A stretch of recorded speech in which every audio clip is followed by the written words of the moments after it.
Mm-hmm. We're now recording the podcast, and it is not got a monitor. Mm-hmm. So, put that there. Is that going to knock yours over? No, it's just, I don't want to get anything on it. Oh, I don't want to block your marble mug. I'm going to put it over here. Right. I'm going to feed it underneath. Can I move? Right. How's that sound? Think I can move for a second? Yeah. Okay. There you go. I just want to grab some tissues and just...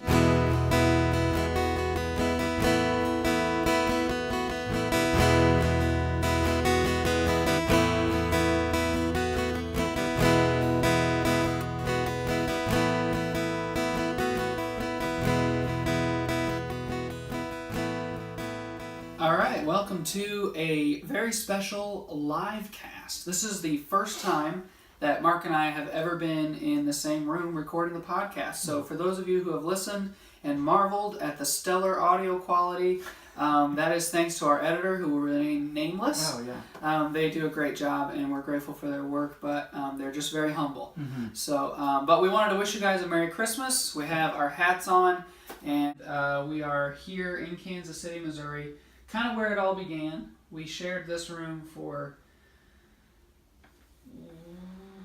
Not 16 yeah, years? probably 16, 17 years. 15 years. 15. Because I got married in 15 Oh, right. and moved into my own house. And we moved into this house in 2000. Right, We shared yeah. a room the whole Mhm. time. So, 15 years in here. Many creative brainstorming sessions happened. Mm-hmm. Many story times. And so we're just happy to kind of go back to our roots for this first live cast. Excited to have it on video also. There's a couple cameras going, which we're trying to get real high tech with it. So, but we're going to just kind of get right into the podcast today. I thought Mark and I would give our thoughts on two movies we saw recently. Mm-hmm. We have hot chocolate. We have snacks. And we are ready to go. Mark, the first movie that we're going to talk about is Star Wars. Mm-hmm. I know you have a lot to say about it, so go right ahead. Okay. Well, I thought I'd talk about for a second just the story, because as soon as I watched it, I read a lot of things online because I've been avoiding reading anything. Right. And people were just... Before you go any farther, for those of you who haven't seen Star Wars, if you haven't seen Star Wars, spoiler alert. Mm-hmm. I hate to say it, but we are going to discuss some key things. So if you haven't seen Star Wars, skip ahead to about 10 minutes. Yeah. So. And if we're still talking, then plug your ears. Yeah. All right. Well, I just want to talk about it for a second. I read a lot of just negative things online where people were just yelling and ranting about how bad the movie was and just what they didn't like about it. So I thought, well, that's kind of been done to death. Everyone's kind of given their opinion. There's a general consensus from the haters about what elements they didn't like. But I thought that I would put my thinking cap on, Christmas edition, and would take a second to talk about how it could have ended. Like, maybe instead of just ranting about it, maybe say, okay, if I was maybe the writer, here's a way that I could have used the building blocks that the film had and then put it together in a little bit of a different way that could have maybe satisfied more fans. So I hate being just negative for negative's sake without any constructive about it, but that's my nature and I hate it when I do that. So I just thought I'd talk for a little bit about that. So I thought that the film had some great setups. It had some great imagery. Like, one of my favorite shots was when Rey looked over the edge and there was the X-Wing in the water. Yeah. And that was one of those shots, just fleeting glances, and I was like, whoa, that's a setup. That's going to come back later. And what I wanted to happen was during the end fight where they were on the salt planet, I wanted Luke to come back in that X-Wing because it was the perfect setup.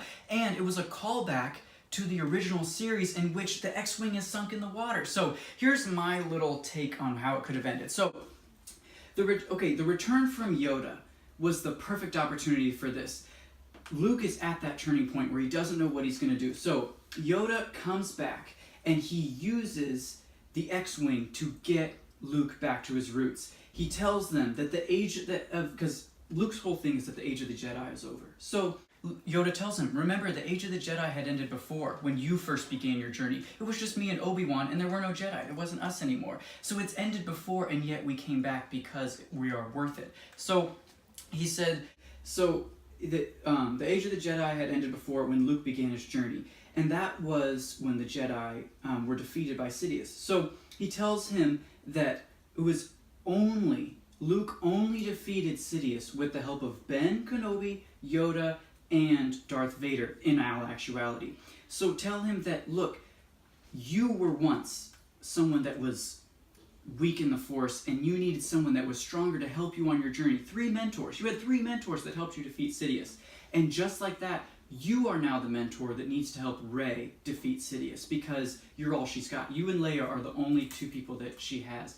And so if Yoda would have given that speech rather than burn the Jedi text, no one cares. If he had given that speech, that would have emboldened Luke, and Yoda could have made a quip about lift the ship from the water now, something like that, where he could have this is just like old times. And so Luke would have lifted the ship from the water. He would have flown in right when they were out of time in an X-Wing, being one of the greatest pilots of all time. Yeah. He could have flown in, helped rescue the fleet, and then land his ship in the hangar where the command ship, basically Snoke's command ship, and then him and Rey would have had this amazing face-off with Snoke and Kylo Ren, because Kylo Ren is softening up to Rey. He's getting to that point where he's like, oh, maybe we can work this out. But then Luke shows up, and there's that automatic animosity. Right. You tried to kill me. That they set up through the whole film. That they've set up. So he shows up, and all of a sudden, Kylo Ren is back where he just wants to defeat. So they have this awesome face-off. They hold off the First Order long enough, because all of a sudden there's 2 Jedi on board. All the focus is going to go to defeating them, because Snoke wants Luke Skywalker. That's what he told Rey. Bring me Skywalker, which is, he has what he wants. So therefore Snoke doesn't care about the Rebel fleet. All he wanted was Skywalker. So they defeat, they don't defeat anything. They face off, they hold him off long enough for the Rebel base to escape to the Rebel base. Then Rey and Luke fall back. That is the setup for the final episode. That is where we have Snoke and Kylo Ren as the big baddies. We still don't maybe know who Snoke is. Maybe that comes in later. Maybe he gives Luke a clue, like he's from his past, like it's been a long time since I've seen you. Something like that, where it would have just kept us in it and kept us going, rather than, well, I guess we're just the Rebel Force now. We don't have many of us. So I think instead of that, it would have been great if we had more of, if they used the setups that they had put in the film, if they'd used the resources that they had given themselves to actually pay it off and make us feel satisfied with the ending, if that makes sense. No, that's fair. I wanted to just make people aware that we're not haters. I know both of us enjoyed the film. Right. It was nice to see Star Wars on screen. Yeah, I always enjoy Star Wars on screen. I mean, that's the one thing I said positive about Disney owning Star Wars, is that we get Star Wars every year now instead of having to wait. People waited from 1980s till the early 2000s to see the prequels. Exactly. And people hate the prequels, but it was Star Wars on the big screen again. It was, and there's many good things about the prequels if you want to sit down and talk about it, which that's not what this is about. But I agree. The Last Jedi, I think that it could have been 2 movies. Or that they could have at least used a lot of stuff from the end for a second or the third movie. Because I don't know now what's supposed to happen, because there's so few rebels, and they're once again on the run, and once again the Empire's in the exact same position they were at the end of Episode 5. And I think there are no questions left unanswered. Right. The whole point why we were wanting to see The Last Jedi was there were so many questions that just had us on the edge of our seats to see Episode 5 that came from, or not Episode 5, sorry, The Last Jedi, that were set up in The Force Awakens. And so, with that, we don't have any of that. We maybe want to see if Rose wakes up, but I don't really... I don't care. I have no emotional attachment to her character, and, I mean, she's going to wake up. Finn woke up, she's going to wake up, Leia woke up, everyone's waking up. Yeah. So, it doesn't really matter. So, and speaking of waking up, the film also has very many woke moments, which was my least favorite part. Right. I think you cut this movie down to about an hour and a half worth of Star Wars moments, and I would enjoy it much better. It's definitely one of my... It's definitely... I don't like ranking the films, 1 through 10 or whatever, but it's definitely not... doesn't hold a candle to the originals, and is kind of in the middle of the prequels, I think. Yeah. I would say that you kind of captured what I felt like. I think that if we're going to watch a third movie in this trilogy, it's going to be a battle between Kylo Ren and Rey, which has happened once, but was very unorthodox.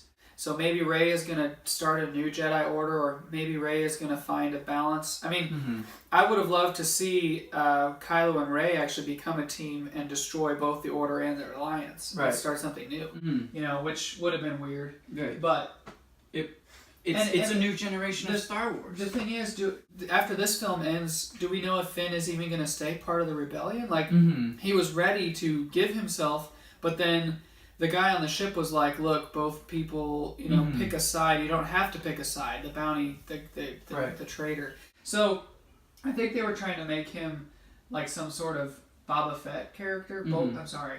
For those of you purists who just cringed, Boba Fett.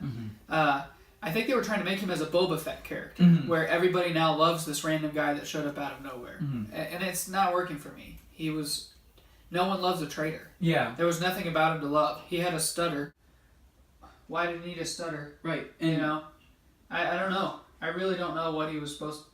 Yeah. If he had been anyone else, if he had been a plant by Snoke, if he had been someone from Rogue One that showed up and we were like, whoa, you know, like maybe a rogue, I'm saying this, a rogue, but someone that maybe didn't have a side attachment in Rogue One who was just out for hire, then we had the suspicion, well, has he changed his ways? What's happened since then? You know, anything that could have, and I realized the guy would have to be insanely old if he was from Rogue One, but I mean, Yoda lived for how long? Yeah, I was going to say Luke's pretty old. Right, exactly. People are old and he's old, so it would have been cool if we got a little bit of that. But that being said, I did, like David said, I did enjoy the film. I enjoyed the homage of, I know it was, maybe, you know, the pure Star Wars fans will hate me for it, but I liked when Leia, I didn't like Leia's arc necessarily, but when she blew open the door and Poe Dameron was there, I thought it was a great homage to Vader's character blowing up and open the door. Like, it was like, oh, the turntables have turned, you know, it was so cool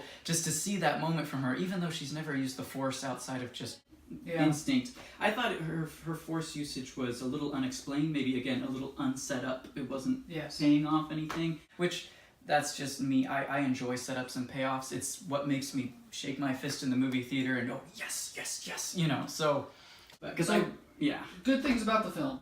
I really enjoyed the Rebels, like seeing Rebel pilots. Let's put it that way. I really love Rebel pilots for some reason. Their costume design just checks all the buttons for me and ticks all the marks. Like, I love Rebel outfits. Another good thing that I liked was Rey and Kylo, actually, the actors have chemistry. Right. Yes. And when they're on screen together, it's great. And their battle together, while confusing because it seemed like the guards were wearing Force-resistant armor but still could be destroyed, was very cool. Like, it was probably the highlight of the movie, I think. Yeah. So, plus, Luke plays a grumpy old man. Mark Hamill played that character to the best of his ability. I think you read somewhere that he hated the film, but he did his best. And I think it's good that he won't be in the next one, at least as a live person. Right. And plus, honestly, sitting in the theater, I thought to myself, you know, we've never actually seen anyone from the Force come back since Episode 6, and then literally Yoda appeared. And so I was very excited by that, because I was like, of course, this should be a common thing. Like, Obi-Wan talked to Luke a lot. Right. Like, this should be happening more. You know, and I know Luke had been away from the Force. Yeah. So he was just kind of getting back in touch. But, so those were the positives for me. What do you... You have anything else to add? I think it was, I thought it was fun. I enjoyed seeing the X-Wing in the water. That was a great callback to some classic stuff. I enjoyed seeing, I enjoyed Chewbacca's moments. I wish he'd been in more of the film. I think he could have played a more major role, because this is a man who has just lost his best friend, or not a man, he's a Wookiee. A Wookiee that has just lost his best friend, and he seems very unaffected. He's like, oh, my chicken, oh, like, I don't know what's going to happen to my chicken. And it was like, this is a guy that has just lost a best friend. Like, he should be, maybe not hurting, but, because he's lost a lot of things. He lost Kashyyyk, I don't want him to be an emo hurting character, because that's not Chewbacca, but if he could have at least been, like, I don't know, a little more, like, him and Luke could have just had a little more of a moment. They did, but they did. He was like, but once Luke figured out Han was gone, they both moved on, and it was like, this is a man that they have been through so many things together. But sorry, I'm getting back on the negative. But anyway, oh goodness, I enjoyed Chewbacca in the movie. Whenever he was on screen, he made me laugh, and he was great. But I enjoyed the end fight, like David said. That was a great kind of fight. I enjoyed. Sadly, it was in the trailer, but the red smoke trails from the salt mine. It was. I can see why they used it as the color scheme for the entire movie, because it was the most beautiful part of the film. It was very just aesthetically pleasing. Well, and it was really striking when the red streaks were on the ground and the First Order's marching in with 2 leaders in black and all the soldiers in white. Like, just the color palette in that section of the movie, I was very emotionally conflicted at that point, but when they marched in, I was like, oh wow, this is really pretty. Like, I could only focus on how good it looked. Yeah. And I think that was cool. And I also I liked Luke Skywalker emerging from the blown hole in the door, you know, like that was cool. Like, I'm gonna go face off with them, because I think that seeing Luke show up and emerge from things is kind of like really fun. Like when he shows up at Jabba's palace and he just kind of walks in, you're like, whew, he's a force, you know, and he was in that too. And so I thought that was a cool scene. Yeah. Well, switching gears to an entirely different genre, another movie Mark saw Star Wars last night, and then the night before that we both saw a movie we've touched on earlier in the pod, and we were wrong about a couple things. Right, we just did a pre-review based on trailers and articles. Because we hadn't seen it yet. We were waiting to see it together, and we recorded that pod a couple months ago now, I think. But we went and saw Coco. Yep. And the whole family saw Coco. And I loved Coco, I believe, even more so now that you should take your kids to see it. Now, obviously, for those of you who have seen it or haven't seen it and listen to the pod, the child's name is not Coco. His name is Miguel.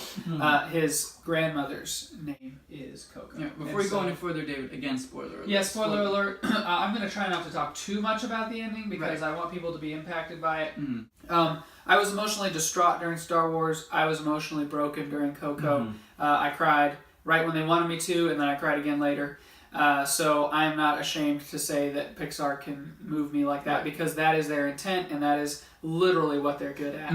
But I was also, ashamed to say it, but I love being able to predict movies, and Pixar movies never allow me to predict them. I think Mark and I were both a little off throughout the movie until it was revealed, or at least until close to the reveal. What the big twist was. And so I enjoy movies like that, and I would love to actually go see Coco again in theaters, just because it's also a very gorgeous movie. The way that they've captured the way to animate light is just second to none in this movie, I think, specifically, and as opposed to movies I've seen from them in the past. I think A Good Dinosaur, they were getting there with the light and the landscapes and everything. But Coco, they just really nailed light, and I don't know. Pixar just did a good job with the animation and the beauty. Yeah, I would compare, like, The Good Dinosaur to me was like Dunkirk for Christopher Nolan. It's a film where they experimented with technical things, and the plot just did what it needed to, you know. But with Coco, I thought, again, like David said, it was very beautiful. Pixar always pushes the boundaries, and with that film they pushed like the city where the Day of the Dead was, the layering of everything, and it's so good because they put story first. They don't say, look at this beautiful thing that we've done. It's look at this beautiful thing that helps tell the story, that enhances the experience. You know, it doesn't distract at all, it just enhances. And I loved it. I thought the characters were interesting. The creative solution to making skeletons look Pixar appealing, handled beautifully. I love the face paint and the markings on them. It really helped just accent their characters, accent the culture, things like that. Yeah, I thought of that during the movie. I was like, wow, if they had done this differently, this would be a very creepy movie. Right, it should have been released around Halloween if it wasn't well done. You think it's like Christmas...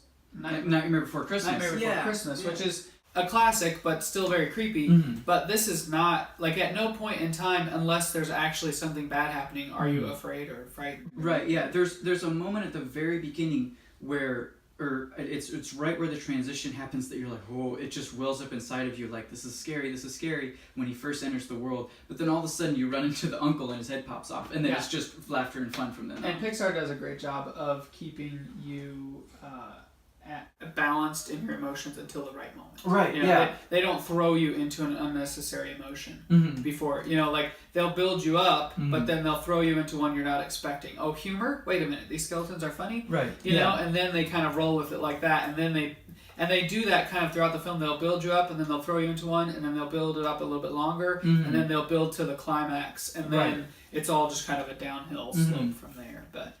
But yeah, good things about Coco. I think we've touched on most of them, but I mean, the animation is beautiful. I think it's good for us to find out more about other cultures. Right, yeah. This was a great glimpse into Hispanic culture, something that they celebrate.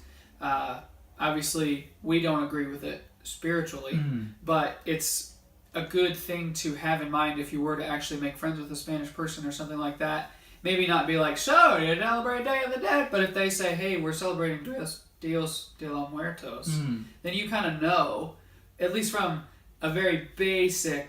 Right. And this gives people a chance to, number one, look into Dios... I'm not going to be able to say it. The Day of the Dead, you know, and research it a little better for themselves, because maybe they have a Hispanic friend they can ask about it. And number two, once again, like we mentioned previously in the casts, it gives us a chance to start talking about death. Right. And kind of exploring those themes with children or with anyone, and talking about, because for them, at least in this story, I don't know if this is strictly Hispanic culture that they've taken and used, or if it's just specific to Coco, but when you pass away, you go to an afterworld, and then if someone forgets you, then you disappear, and we don't know what happens after that. Right. And so it's a good way to just get people to start thinking about what happens after that, and then it gives you an open door. And I think that, like, if you take it at a more surface level, like what Pixar was trying to do was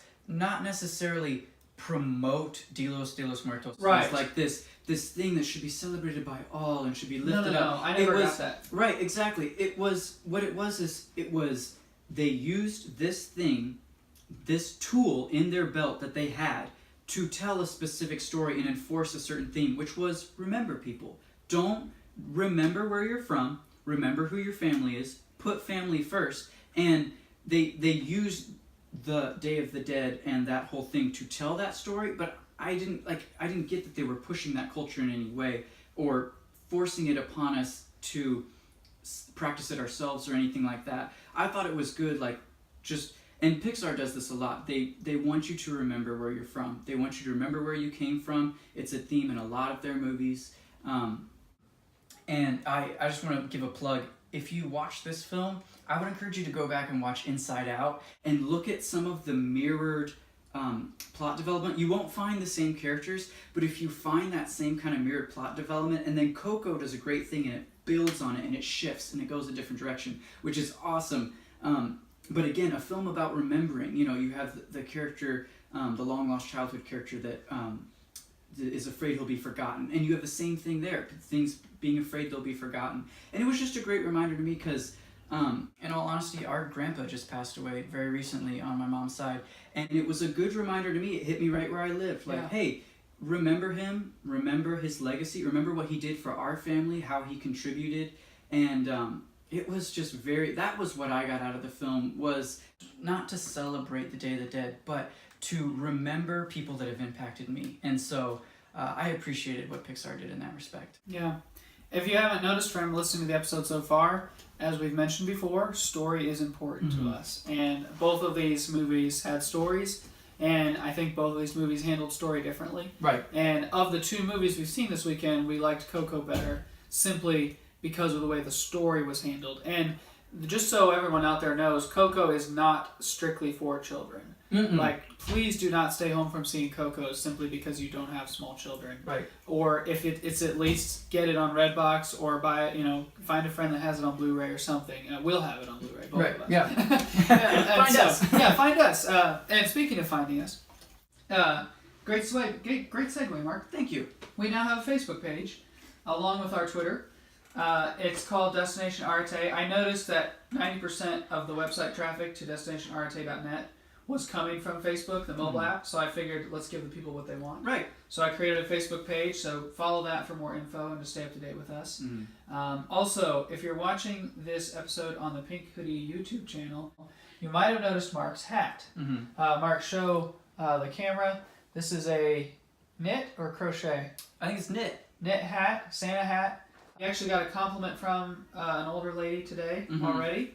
And we wanted to thank Jeriah for making this hat. Jeriah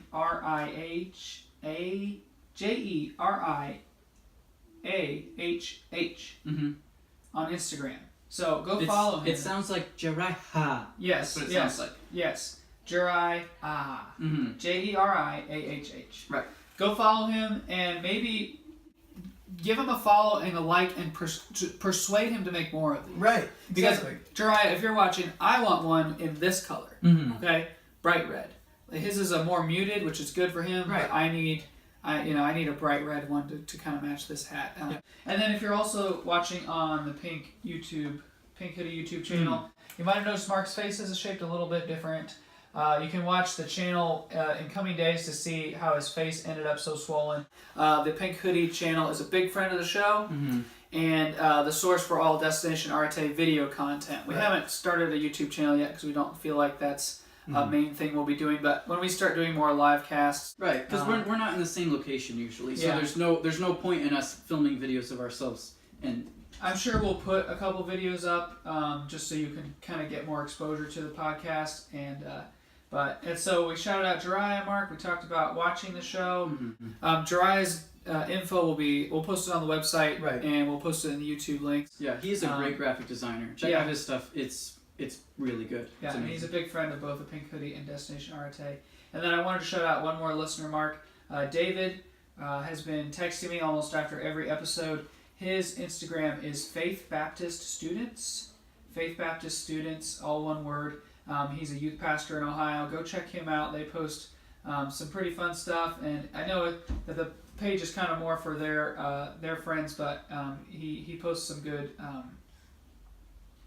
spiritual things as well, and inspirational, that sort of thing. So I want to thank David for listening, and no, that's not me. I just different like David. Yeah, different David. But we want to thank you guys for watching or listening, whichever one you're doing. Once again, you can find this podcast on SoundCloud, iTunes. You can find it on destinationarte.net once it goes up. You can watch this whole episode on YouTube. We got a special 3-camera setup, and I know we haven't addressed that camera much, but I think it'll be okay.